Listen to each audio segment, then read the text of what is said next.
Barraco em família. Só que essa explode dentro de um dos núcleos de poder mais influentes do Brasil. Michele Bolsonaro. Quem diria que Michele Bolsonaro, a ex-primeira-dama, viraria a grande atração da política hoje, detonando não um petista, não a esquerda, mas detonando o enteado. Uma punhalada. E é nesse momento que entra na história o meu enteado Flávio.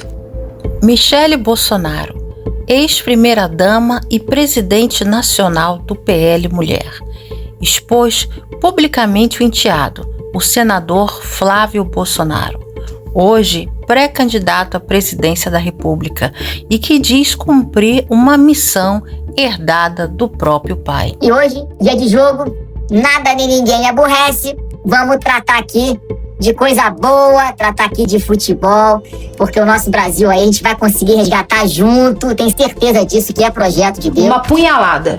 E é nesse momento que entra na história o meu enteado Flávio. Ele disse que seria melhor eu ficar fora das decisões do partido. Disse que eu havia chegado ontem e não entendia nada de política. Eles me tratam como se eu fosse idiota, como se eu fosse alguém que chegou ontem, mas eu não sou. Eu sei mais do que eles pensam. E o motivo dessa briga levanta uma pergunta que vai muito além dessa família.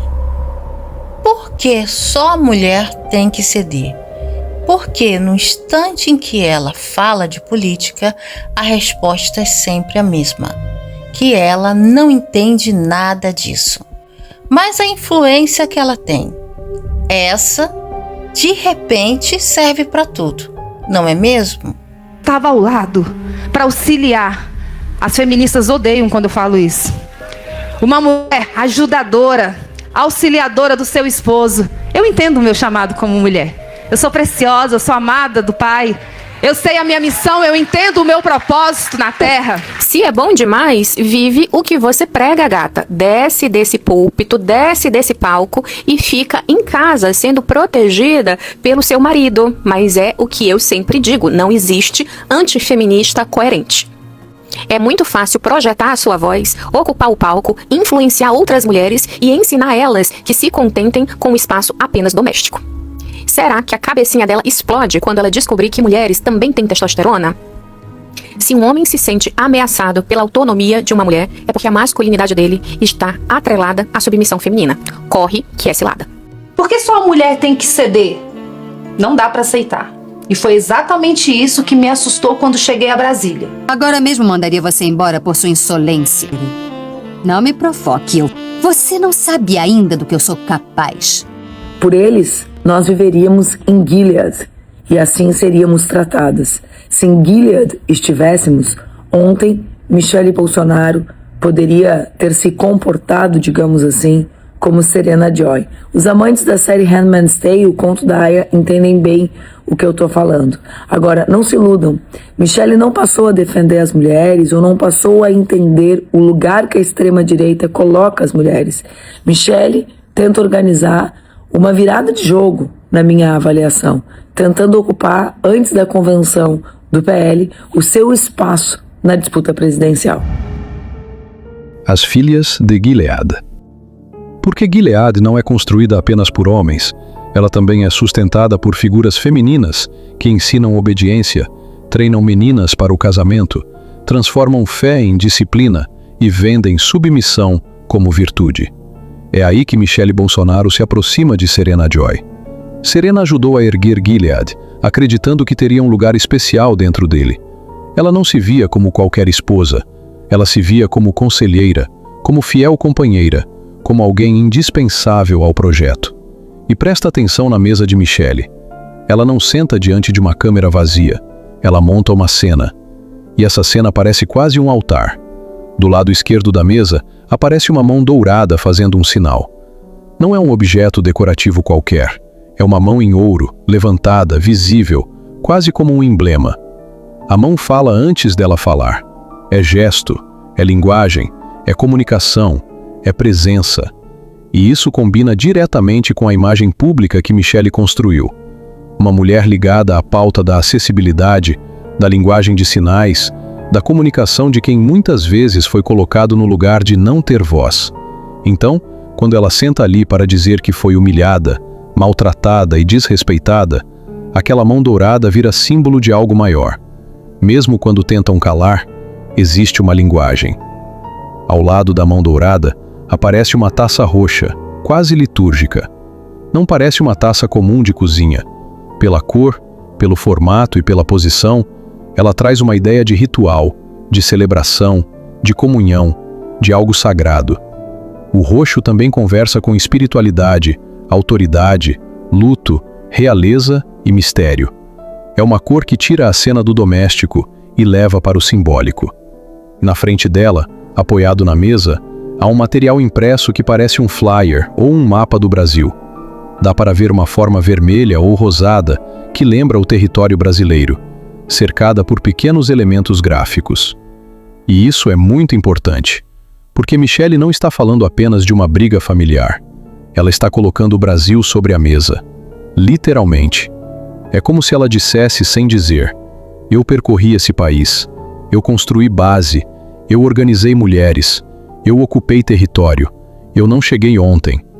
E atrás dela, a parede cheia de diplomas, certificados, medalhas e molduras reforça essa mesma mensagem. Não é uma parede neutra, é uma parede de credenciais. As molduras douradas ao redor dos diplomas quase criam uma aura de reconhecimento, como se a imagem inteira dissesse: existe trajetória aqui, existe mérito aqui, existe autoridade aqui. Isso responde diretamente à tentativa de colocá-la no lugar da mulher que não entende de política. O cenário responde antes mesmo dela terminar a frase. Ela não está pedindo licença, ela está apresentando provas. E no centro da cena, ela aparece com uma caneta azul na mão. Uma caneta simples, comum, em referência à caneta do Bolsonaro. Mas dentro dessa composição, a caneta também ganha força. Porque quem segura uma caneta pode anotar, assinar, registrar, decidir. Ela não está só desabafando, ela está documentando uma ruptura. A mesa, então, vira altar, como uma figura sagrada de autoridade. Não como a mulher sensual, não como a esposa decorativa, não como a presença muda ao lado do homem. Ela se coloca como uma mulher consagrada. E é aí que está a contradição mais interessante. Ela se diz cristã, fala em família, fala em marido, fala em valores, fala em perdão. Mas não aceita mais ser empurrada para o lugar da submissão passiva. Ela usa a linguagem da fé não para se calar, mas para se autorizar. Uma Serena Joy brasileira, descobrindo que o sistema que ela ajudou a construir também poderia descartá-la. Só que, diferente de Serena, Michele não parece estar pedindo permissão. Ela está tomando a palavra. A segunda punhalada, a guerra pela alma do bolsonarismo. E eu analisei 27 minutos da fala de Michele Bolsonaro, 137 unidades de discurso, e o computador me devolveu uma única palavra no centro de tudo. Não foi verdade, não foi Deus, não foi mulheres, foi marido. 31 vezes, o ponto onde todos os fios da fala se cruzam. Tira essa palavra e o discurso inteiro desmorona. Isso não é desabafo de família, isso é uma bomba política. Porque presta atenção na palavra que ela escolheu, punhalada. Em 2018, a facada criou um mito, Bolsonaro, a vítima dos inimigos de fora. Agora, a punhalada criou outro mito, a traição vinda de dentro. E a faca, desta vez, tem um nome, Flávio. Repare no que ela não diz. Ela não diz sou candidata, ela não diz quero o lugar dele, ela faz algo muito mais sofisticado. Ela diz, eu fui chamada, eu cuidei do Jair, eu sei o que Jair queria, eu sou fiel aos valores, percebe? Ela não disputa um cargo, ela disputa legitimidade. E no bolsonarismo, legitimidade não vem de partido, nem de programa, nem de voto interno. Vem de uma pergunta quase religiosa. Quem é mais fiel ao líder? E é aqui que Flávio sangra, porque ela constrói para ele uma imagem fatal, a do herdeiro pragmático, o filho que tem um sobrenome, mas talvez não tenha a missão, o nome que recebeu a bênção, mas pode estar perdendo a aura. E a frase mais perigosa do vídeo não é a punhalada em si, é esta: eu não vou trocar valores por pragmatismo político oportunista. Isso é uma acusação. Ela está dizendo, sem dizer, Flávio faz política com todos os outros. E para uma base treinada por anos a odiar a velha política, isso é devastador. E então ela transforma a defesa de outra mulher numa arma. Priscila, a conservadora fiel, que trabalhou, que ajudou e que pode ser sacrificada numa aliança masculina. Porque só mulher tem que ceder. Agora junta tudo. Ela se apresenta como vítima, mas age como liderança. Diz que perdoou, mas expõe a ferida. Diz que está recolhida, mas faz a intervenção mais perigosa contra a campanha de Flávio. Diz que abençoou a candidatura. E no mesmo gesto, planta a dúvida: Flávio é mesmo herdeiro de Bolsonaro? Ou é só o nome possível do PL? Por isso o computador colocou marido no centro. Não é afeto, é estrutura de poder. Quem controla a voz do ausente, do presidiário, controla a herança. Esse vídeo não é uma crise de família, é uma crise de sucessão. E agora, quem controla a alma do bolsonarismo depois de Bolsonaro? Eu mesmo dou a resposta: o bolsonarismo nunca teve alma. Ajudei a eleger 1.005 mulheres em 2024, um aumento de 45,8% em relação a 2020.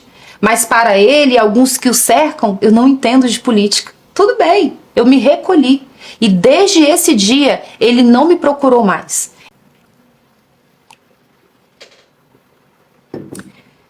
É só uma questão de tempo para ele se voltar contra a direita. Todos foram avisados, em especial dentro do partido, e serão lembrados disso. Terceiro, o Flávio vai à minha casa toda semana, mais de uma vez. Se ele realmente quisesse falar comigo, já teria falado. Se considerasse necessário o meu apoio, já teria conversado. Estou na minha. Continuarei recolhida. Quarto, as tais fontes espalharam para a imprensa que eu teria ficado com raiva porque queria ter sido candidata. Primeiro que esses fofoqueiros vazadores não têm convívio comigo, não me conhecem direito e não sabem o que eu penso. Segundo, minha prioridade agora não são candidaturas. Minha prioridade agora é cuidar da minha família, do meu marido que está precisando de mim. Meu futuro político está nas mãos de Deus. Ele providenciará tudo. E quando for o momento de decidir o que quer que seja, sou eu mesma quem falarei. Não preciso de porta-voz. Eu sou casado há 16 anos, pai de 2 filhas maravilhosas. Nunca desrespeitei, maltratei ou humilhei uma mulher na minha vida. Eu jamais faria isso com a esposa do meu próprio pai. Eu sempre fui reconhecido pelo meu equilíbrio, educação, respeito com todo mundo, até com os meus adversários políticos. Em nenhum momento eu ofendi ou tive a intenção de ofender a Michele. Se eu fiz em algum momento, mais uma vez, eu peço desculpas. Tenho respeito por ela, reconheço o trabalho dela no PL Mulher, que bateu recorde de filiação de mulheres, pelo trabalho dela com surdos, com as pessoas com doenças raras, pelo cuidado com meu pai e por tudo que ela representa, sim, para o Brasil. Toda a nossa família está passando por um momento muito difícil.